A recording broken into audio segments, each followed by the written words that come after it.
President Bola Tinubu has reiterated his commitment to fostering the policies of ECOWAS. This is said at the 50th anniversary celebration of the organization. Also, Governor Babajide Sanwo-Olu's achievements are seen through the eyes of the ministries as they ruled out their achievements in the 2025 ministerial press briefing. Welcome. This is Inside Lagos. I am Saheed Aribisala. Ẹni tí ò dé kò yìn ẹkù kan. Àwa ni center of excellence. Ẹni ò dé kò yìn ẹkù kan. Àwa ni center of excellence. Mo ní pé bó o bá dé kò yìn ẹkù kan. Àwa ni center of excellence. Àwọn òyìnbó débẹ̀ wọ́n rí tá a jẹ́ ṣe. Àwa ni center of excellence. Haúsá débẹ̀ wọ́n rí tá a jẹ́ ṣe. Àwa ni center of excellence. Àwọn Ìgbò débẹ̀ wọ́n rí tá a jẹ́ ṣe. Àwa ni center of excellence. Gbogbo Yorùbá débẹ̀ wọ́n rí tí wọ́n mú lọ. Àwa ni center of excellence. Ẹni òde kò yìn ẹkù kan. Èkó ò ní bàjẹ́ lórí àwa. Àwa ni center of excellence. Ọ̀pọ̀ ò bá dé kò yìn ẹkù kan. 50 years after a treaty for regional cooperation was signed, ECOWAS leaders returned to where it all started.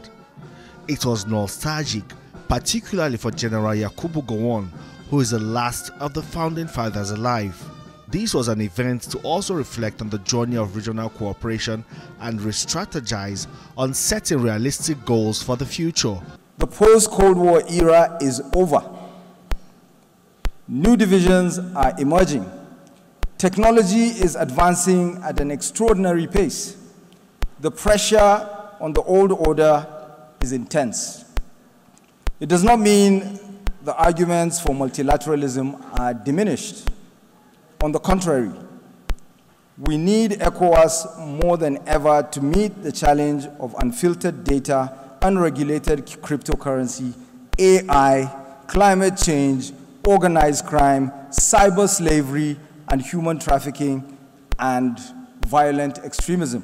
Today, we have gathered here to celebrate 5 decades of regional solidarity, of standing side by side through times of hope and hardship, of building the most integrated regional economic community on the African continent. Today, ECOWAS represents more than an institution.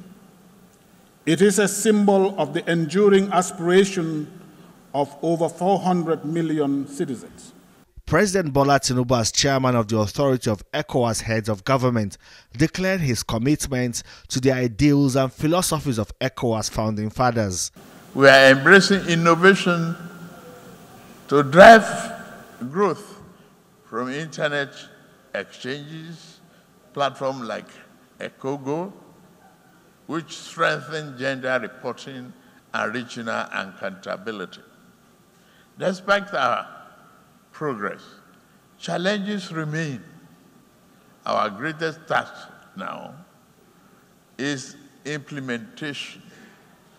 We are lagging behind on implementation. And I urge all member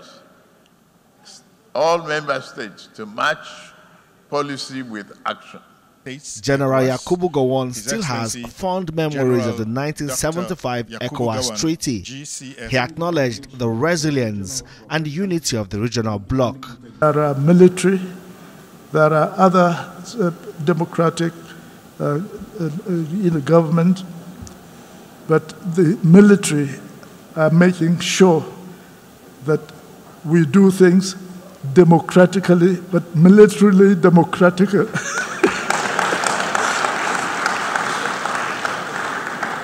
50 years after the ECOWAS Treaty was signed by 15 countries, 3 countries have opted out of the regional bloc due to political disagreements.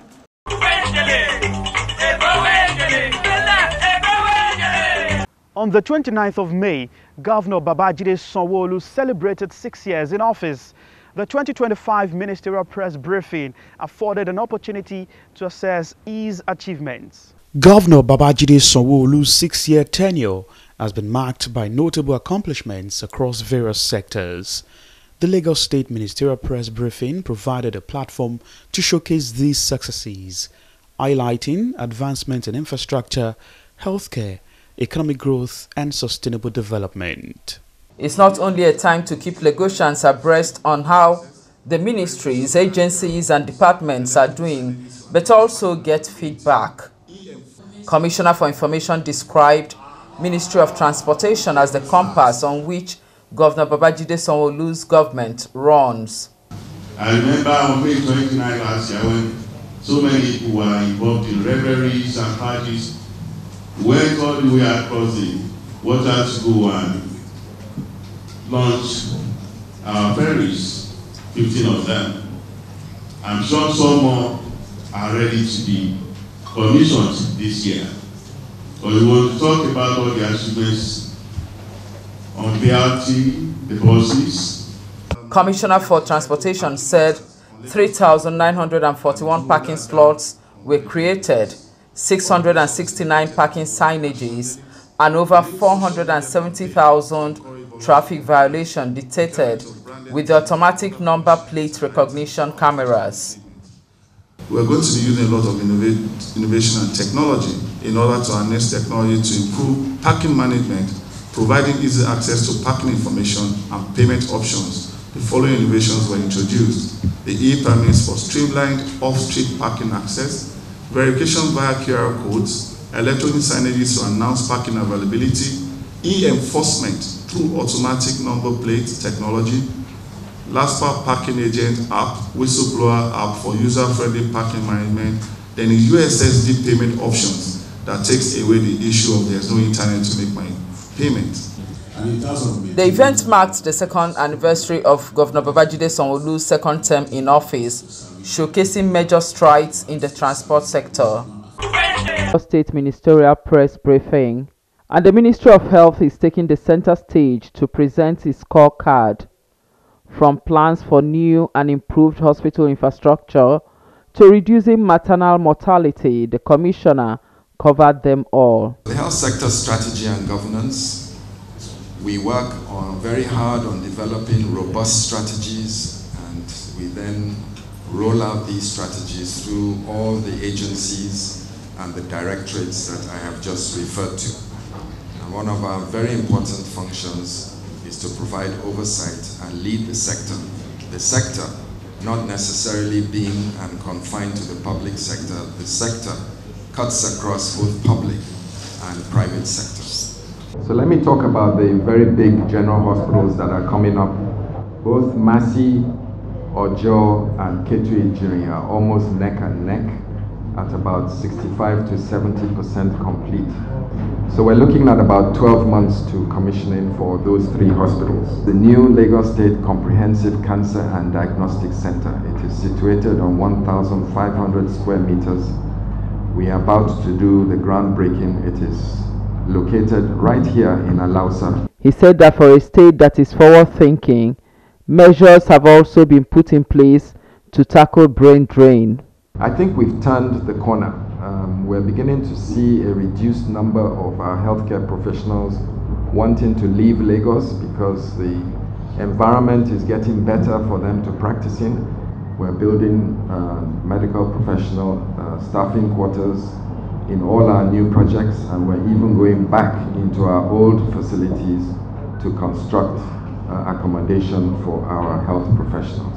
We've also completed the refurbishment of the House Officers' Quarters at Lasut, and one is ongoing at Lagos Island General Hospital.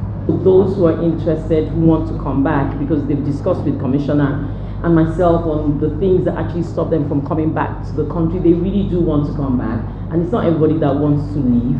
And even those who are leaving now realizing that it's actually difficult in all those countries now, especially in America, where you really have to be careful, otherwise you'll be sent back.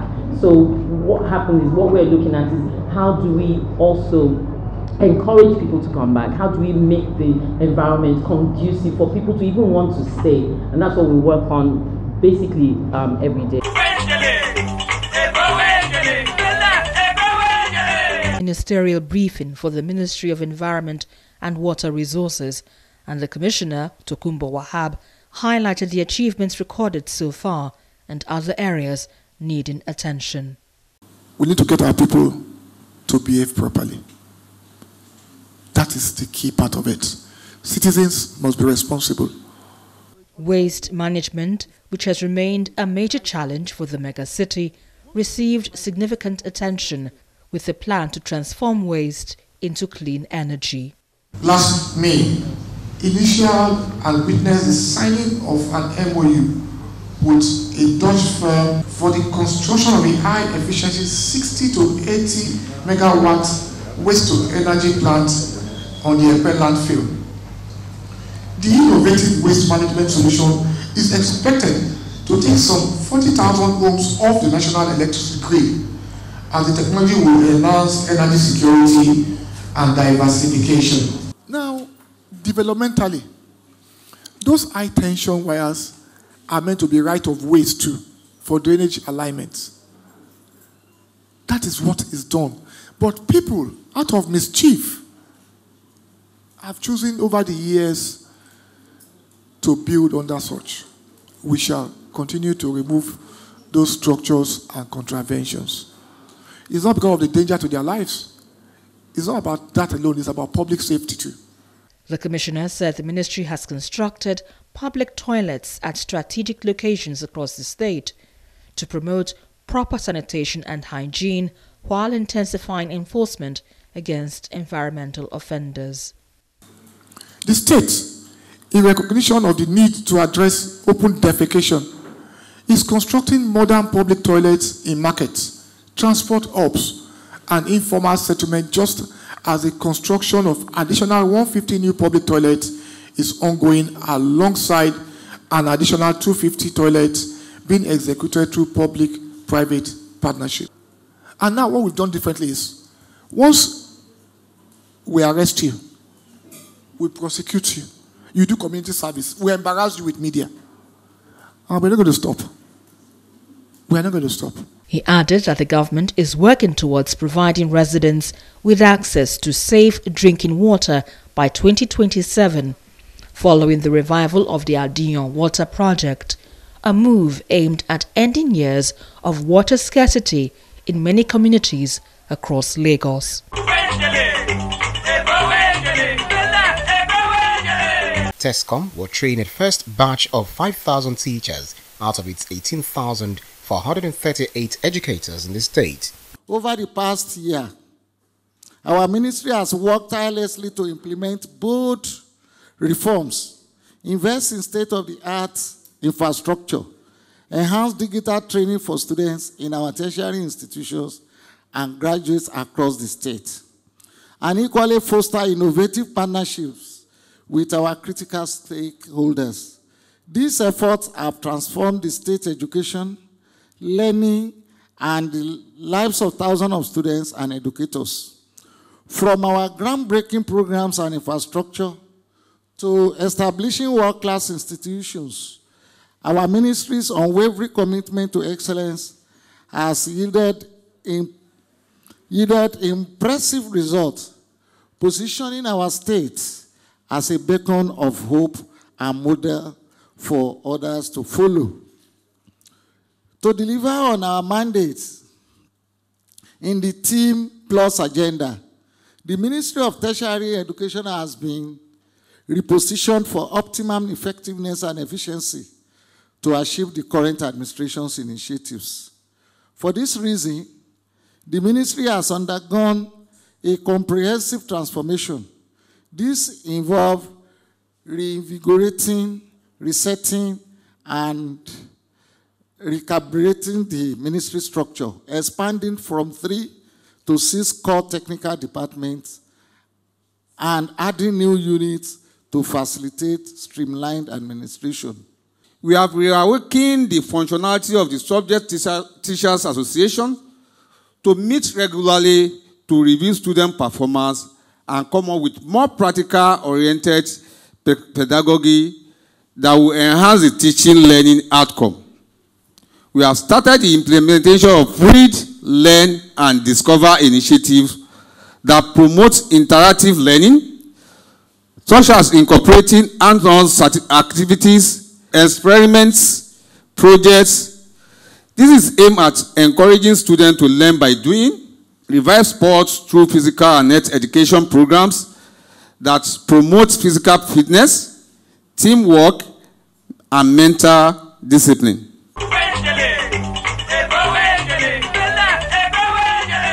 Lagos State is embarking on a bold journey towards food sufficiency, agricultural modernization, and economic resilience. And that's what brought the Commissioner for Agriculture and Food Systems to the table. Abisola Olusonya is here to showcase the state's extensive reforms and achievements in agriculture over the past 6 years of Governor Babajide Sanwo-Olu administration. In poultry, fisheries, piggery. The Commissioner outlined strategic initiatives, innovative infrastructure, and targeted social support programs that have positioned Lagos as a model for food systems transformation in Nigeria and West Africa. Upon completion, it will stand as the largest food logistics hub in sub-Saharan Africa and will feature facilities to serve over 1,500 40-ton trucks daily. And it is expected to boost the over 14 trillion food market in Lagos. She says the project is structured as a public-private partnership under a design, build, finance, operate, and transfer model to ensure long-term sustainability and professional management of the facility. According to the Commissioner, the middle-level agro hub at Idioro Mushin is currently operational with food valued at 2.6 billion naira traded. Additionally, sites have been identified for 3 more mid-level hubs in Ikorodu, Festac Town, and Lekki Phase 1.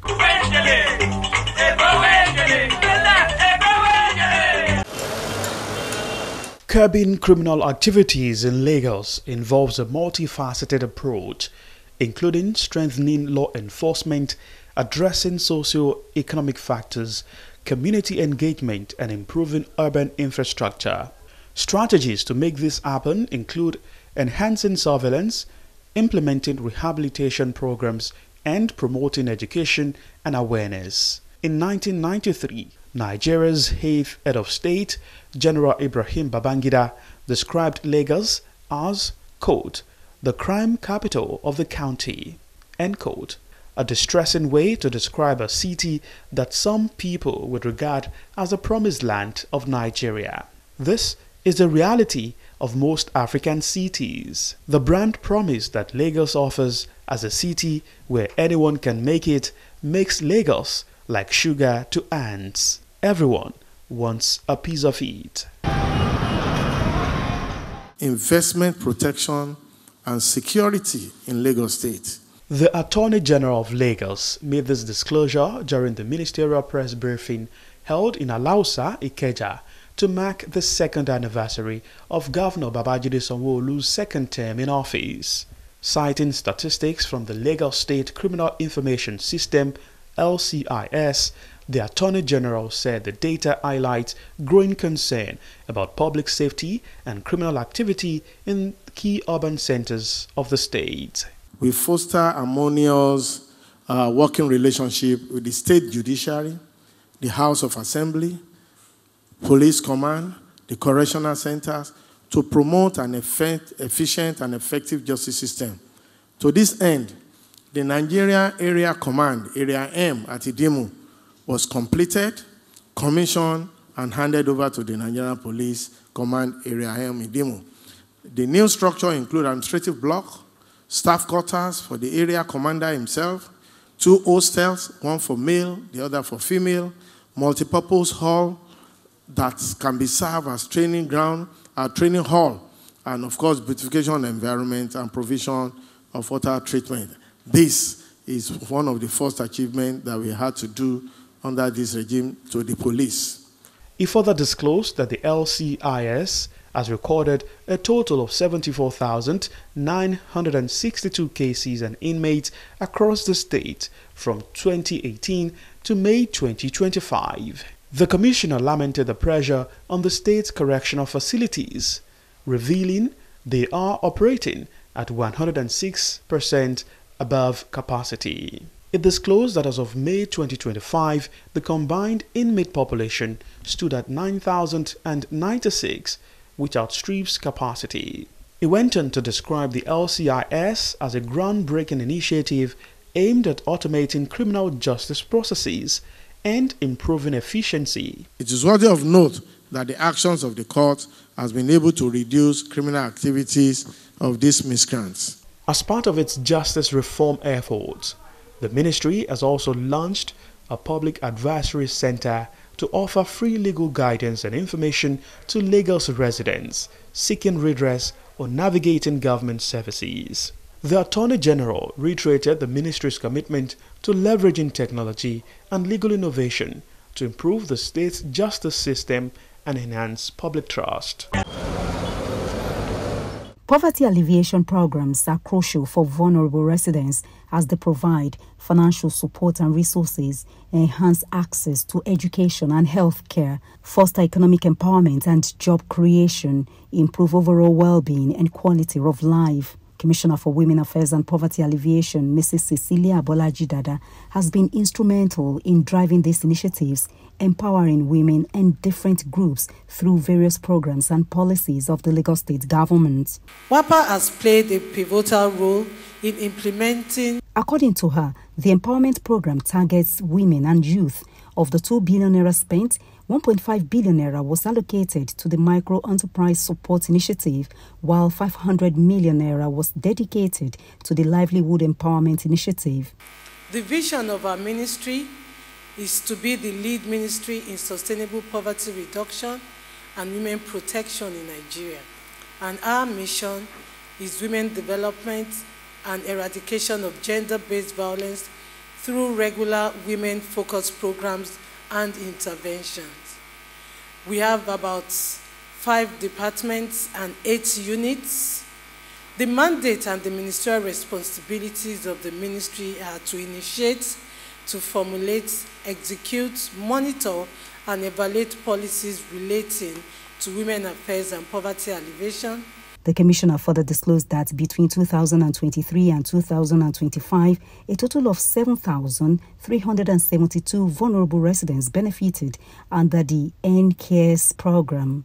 We have engaged stakeholders across MDAs, grassroots communities, civil society organizations, and development partners to localize key priority areas. She noted that beneficiaries were selected from the social register of vulnerable households maintained by the Ministry of Budget and Economic Planning. Graduates from the ministry's skills acquisition centers were provided with tools and equipment to help them launch their businesses, while 3,750 women were trained and empowered through a 4-week short-term skills acquisition program.